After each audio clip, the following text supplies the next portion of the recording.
It's the state of the dungeon. It's a video that Rob does about his games. Yeah! Hello, ladies and gentlemen. I am Rob, and welcome to another State of the Dungeon address. I am, of course, covering the events that took place in my game of Mighty Protectors on the 13th of August, 2020. In this game, everyone was in attendance, although no, everyone was in attendance, actually. Let's start over again. Hello, everyone! I am Rob here in my basement lair, and today we are doing another State of the Dungeon address for the game that took place on August 13th, 2020. The game was Mighty Protectors, and all players were in attendance, which means that we had the players for Cyghost, Bulwark, Rook, Muscles, and Sentinel. I hope by doing this I will remember their names much easier, but it's still a little rusty. But anyway, the players were on their way to what they thought was a good day of getting things in order. They had just come back from the mission overseas, from Hong Kong. They'd gone to Guam, and now they were back at Foxhaven. So now was a time when they could continue their training and find out what waited for them next. They had already actually heard what the plan was.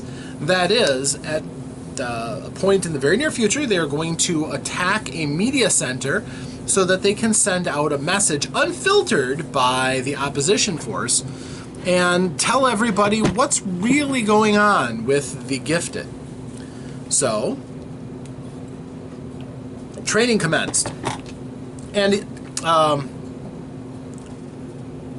Warbridge, Lord Warbridge, was very insistent. He wanted the players' characters to be the ones delivering a message, the message they wanted to send about, what the Gifted are all about and what was on their minds. And he kind of wanted to make them a media presence themselves. To facilitate that, he allowed a stranger, which is weird for Warbridge, to come onto the grounds, obviously going through some spectacular means. But the VIP who was coming to give them an image refit was none other than rap mogul legend, possibly, Sean Puff Daddy Puffy Combs, who heard about them because he has access to media that's, just vast in scope, and he found out, oh my gosh, there's these people doing superheroes, and they're just wearing black tactical garb, body armor and stuff.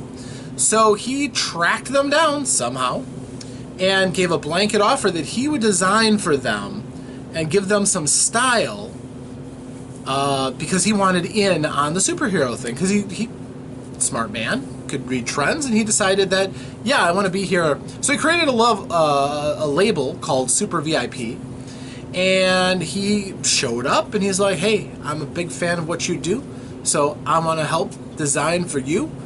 I want to make sure that when you're representing, you're representing.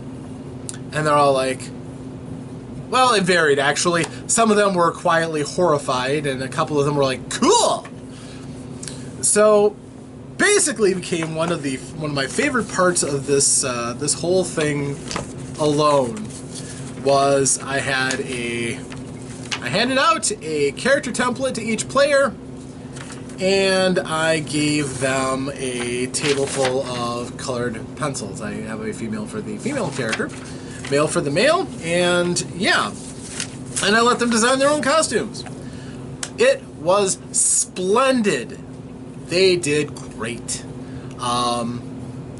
Interestingly, Muscles went with a full white costume, kind of basic, but he has this great black fist in the center, which is going to go so well when the Black Lives Matter movement swings around. Yeah, there's definitely some foreshadowing there, because this game takes place right now. It is April 5th, 2020. The whole unfortunate thing with Mr. Floyd in Minnesota hasn't happened yet. So, yeah, that's going to come That's going to come around. So, at any rate, they designed their costumes. Cyghost went with kind of a minimal, mostly still white, a little light blue in it, but with bands along her arms and legs and such, and a visor. And Bulwark went with kind of a dark shaded costume with different colors around his chest, leaving his face pretty much open. He's not afraid of showing his personal identity. Rook went with something fairly basic, but it's got the tower castle from Chess on his shoulder, which fits perfectly with his theme, and actually did quite a nice job. As I said again, Muscle's character did a fine job. His character looks great, although I really have to find a blank that actually fits his musculature, because while this is, you know, good, average, heroic, ideal, this is not Muscles. Muscles is like the Hulk, with more definition. Just rippling, massive muscles. So I have to try to find a blank for him. So once he does that, I will invite him to do this again, because he at the very least, the logo, which I always thought was one of the central pieces, was really good, and yeah. But honestly, for creativity and just, you know, a callback to the classic costumes, Sentinel's costume is amazing. And that was a level of artistry I didn't know he had. The player impressed me tremendously by putting a lot of effort into making a great costume, and it shows. It looks really good. So the characters all now have costumes, and they got to hear some of what's going on around the world. For instance, the President of the United States, Donald Trump, posted a video where he lambasted Disney for setting up all of these superhero hoaxes around the world, and claiming that it's putting Americans in danger and things, and plenty of eye rolling from the players here, many of whom are fairly liberal. And also, he was joined by a couple other world leaders, not at the same time, but Angela Merkel of Germany, for instance, also decried hoaxes, although she didn't blame Disney for this. But she's like, yeah, there's an uptick of all of these strange events happening. You know, don't be afraid. Just report it and it'll get taken care of. So, you know, left the players thinking, okay. And then they got to have a conference with Warbridge's social media consultant. And she showed them all kinds of evidence that all major social media outlets were being scrubbed. With a general warning, if you put it on YouTube, it won't be there 30 seconds. The analytics are non-existent. There's something major that is allowing YouTube to go through and make sure any evidence of anybody with superpowers is gone. Unless it looks really hokey, in which case it's allowed to go through to discredit the movement. So, you know, she basically warned them and gave them the data and everything to show you got to be careful when it comes to the media. If anybody puts anything out, the response is immediately to shut it down. And we have evidence that other people have been vanished doing just that. So it's really dangerous. So that was fun. The players got to get their characters, finish their training, which was good. They also went and hit up Tom, trying to get some extra gear out of him. The first thing was Rook, who went to him and tried to get a magical sleepy gun. Actually, I take that back. No, the first one was Muscles, who went asking for healing patches. And he's like, sure, yeah, I can make those. All right, great. Then Rook came in, and Tom unfortunately has one of the world's shortest attention spans, some of it chemically induced. And as soon as Rook proposed the magic sleepy gun, he couldn't help himself. He immediately went to make it. But unfortunately, when he uses his superpower, he has to make a test, because there's a possibility that he could do fantastically, beyond his normal abilities. He could do okay. He can fail, which often means he just has to try again, but it doubles his power cost every time he tries to do that. And sometimes the item can be used against him. In his case, he knocked himself out with his own sleepy gun. And nobody checked on him. Nobody. So by the time they got around to checking up on him, he was in the infirmary because somebody had come around and found out that he was out. He was nearly comatose in his workshop. Which, again, by the way, looks like a beach because that's what he does. He designs for creature comforts first. So the next thing they got to was talking to poor Tom in the infirmary. They found out that his sleepy gun worked, so it did turn out that Rook has his magic sleepy gun. The only problem is Tom can't tell him how many shots it's got, how it works. Just, he was looking down the barrel and all of a sudden he went to sleep. So, good luck. Good luck, Rook. You might need it. Unfortunately, because he was asleep all that time, there was no chance for him to make the healing patches for muscles, and I'm sure that won't work against the group at all. So next, they got to assemble whatever gear they thought they'd need. For the most part, wasn't much. Let's face it, you're superheroes. And they got the course of what they're doing laid out and the mission objective.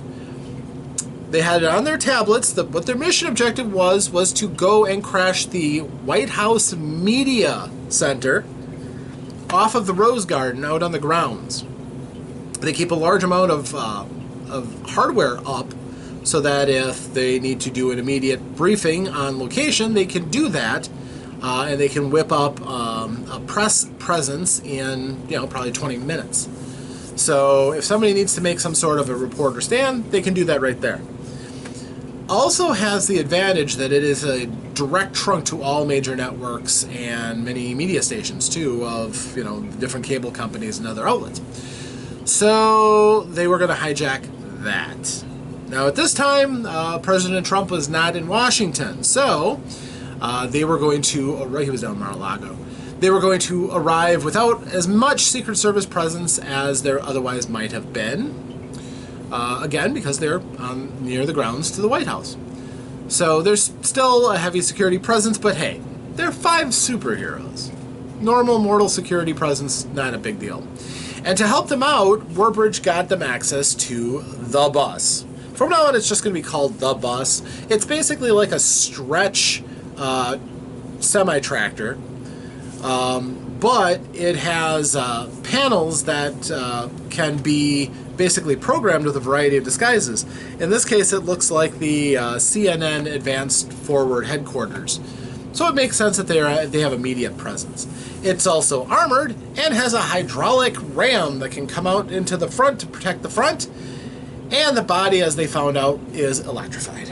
So it's ideal for them to get where they need to go. It also has advanced suspension, and it's generally a pretty nice ride. And fortunately, Sentinel is a good driver. That is actually part of his background, so he gets bonuses to it, and I believe his agility is pretty good, so he's solid.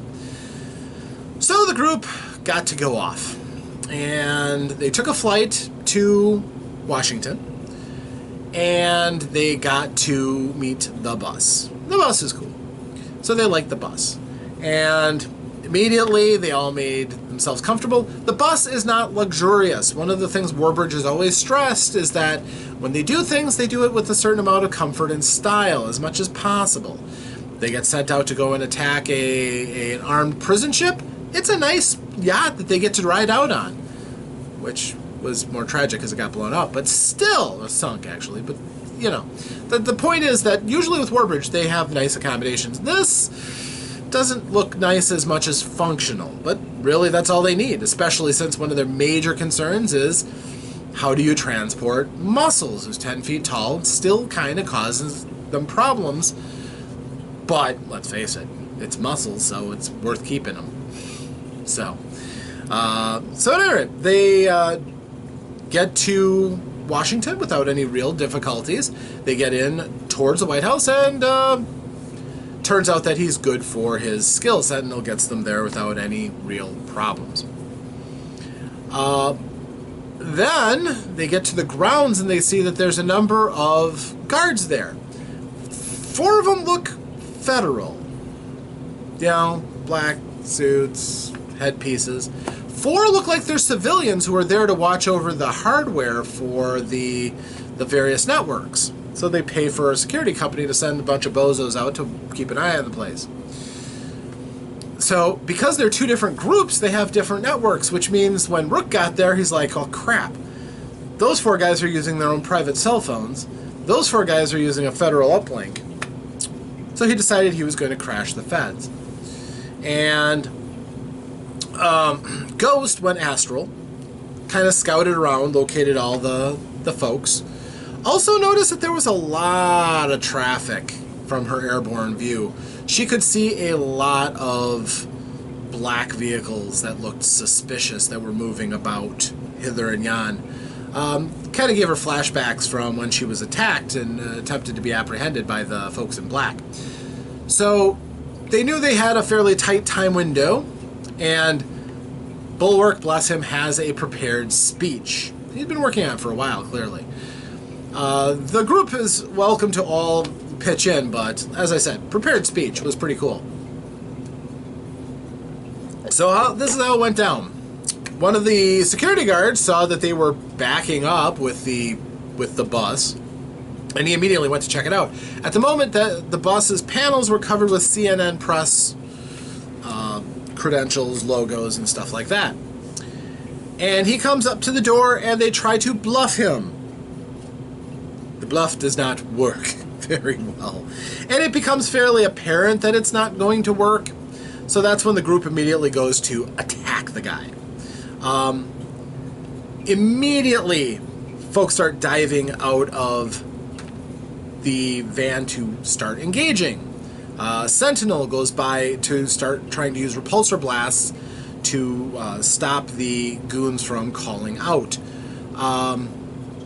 It's somewhat effective. He doesn't hit, but he does cause a number of them to duck and cringe, and for the most part they stop the rent-a-cops from calling out, which is good, because that might have been a problem. The feds, on the other hand, start, getting ready to shoot. There was some bursts of gunfire, which is always going to attract attention in Washington, but they found themselves unable to call out. Thank you, Rook. You were doing your job. Rook then finds out something very interesting. There's another force out there that's doing the same thing he does, but for the other side. He could tell it was a female, and that her skills were greater than his, although he had better broadcasting power. And then became a quick contest. For the most part, Rook rolled better than she did. So, good on him. He managed to screen off several of the police who were trying to arrive on site. Could only get so far with that, though. Some of them actually did arrive, and even though he tried and fanned one of the cars away, couldn't get them both.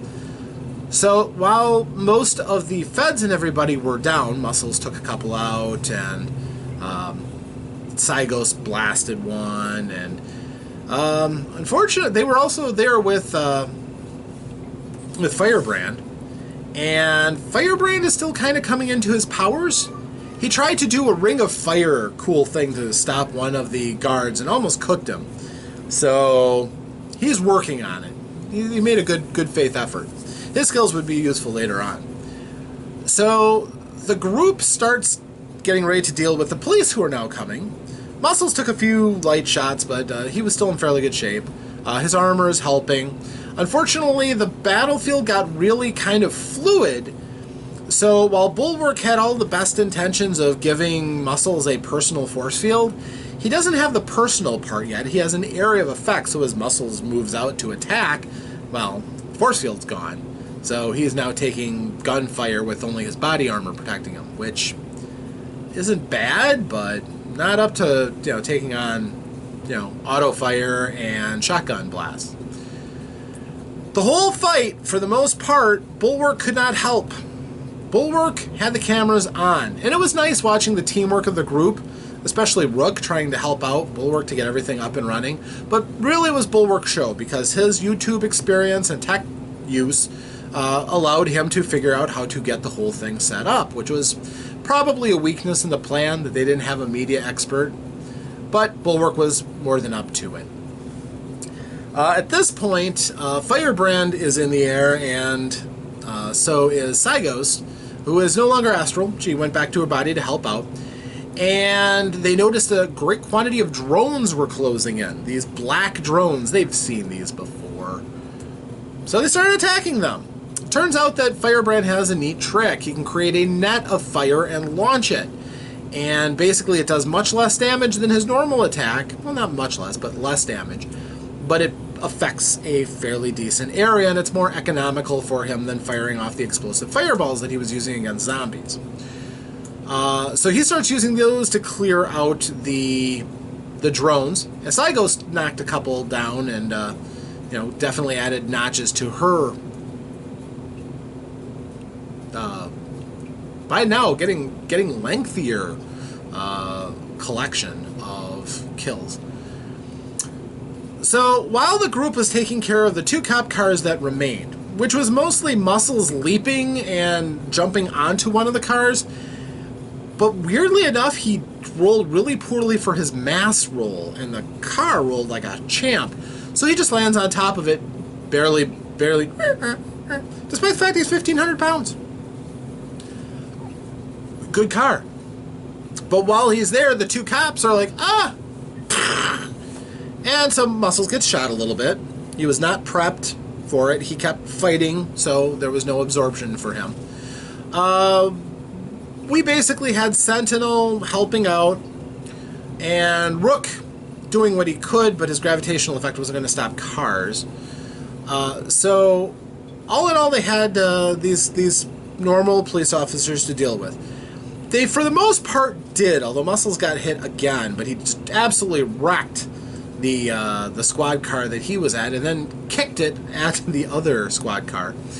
The difficulties of being able to press 60,000 pounds, 600,000 pounds, right? And the group, for the most part, worked together to prevent anything too serious from happening. But Cyghost, again, was doing Overwatch, and she noticed that there were a couple of those familiar black vans that were closing in. So she killed one. She just flew out to it and just unleashed her power blast and just went right through the antenna, through the rear, through the axle. Didn't kill anybody, but it definitely ended that vehicle impressively, through the armor and everything. So, now, at this point, Bulwark has finished his speech, which was a really touching speech calling for everybody to remember the injustices of people when they're panicky and when they don't think, bad things happen. So he generally put out an urge for everybody to think, and that this is the way this is, and we're going to have to come to a better place, and don't let your neighbors be, snatched in the darkness and unfairly imprisoned. They're doing this. We need to stop it. Which was a very nice message and well crafted. So he got done with his message. Somebody else can take a turn at the start of next session. But for the most part, the scene has been set. They've gotten their message. Forces are closing, though. They are known. And that usually means you want to get away as quick as reasonable. They also they also know that there is at least one gifted working for the opposition who is in Washington. So they haven't faced them yet, or maybe they did. Maybe it is that strange communications person that Rook was going up against. To be fair, Rook is doing a powerful blanket broadcast, so it is going to be a little harder for the bad guys to triangulate, but quite honestly, the heroes aren't very subtle. Won't take them very long at all. So, that's the effects of what happened. We are in the middle of action. So far, the heroes are not taking on super opposition, but we'll see what happens. Until next time, I am Rob, and I will see you when I come back here to make a video about what happens in my dungeon. Farewell!